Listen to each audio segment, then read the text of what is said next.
Good morning, Conflict and Courage, April 14th. No excuse for sinning. Psalms 106, verse 23, 32, and 33. They angered him at the waters of Meribah, and it went ill with Moses on their account, for they made his spirit bitter, and he spoke words that were rash. So we're continuing our story with how Moses sinned. Had Moses and Aaron been cherishing self esteem or indulging a passionate spirit in the face of divine warning and reproof, their guilt would have been far greater. But they were not chargeable with willful or deliberate sin. They had been overcome by a sudden temptation, and their contrition was immediate and heartfelt. The Lord accepted their repentance, though because of the harm their sin might do among the people, he could not remit its punishment.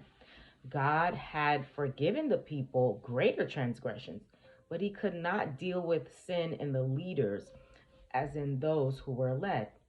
He had honored Moses above every other man upon the earth. The fact that Moses had enjoyed so great light and knowledge made his sin more grievous. Past faithfulness will not atone for one wrong act. The greater the light and privileges granted to man, the greater is his responsibility.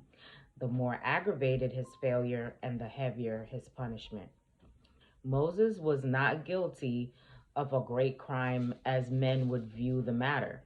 But if God dealt so severely with this sin in his most faithful and honored servant, he will not excuse it in others.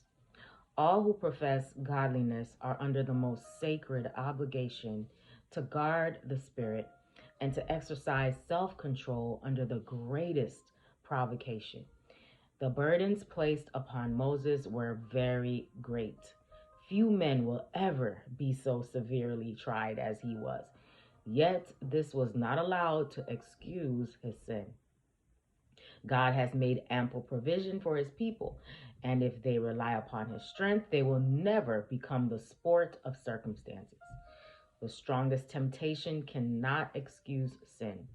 However great the pressure brought to bear upon the soul, transgression is our own act. It is not in the power of earth or hell to compel anyone to do evil.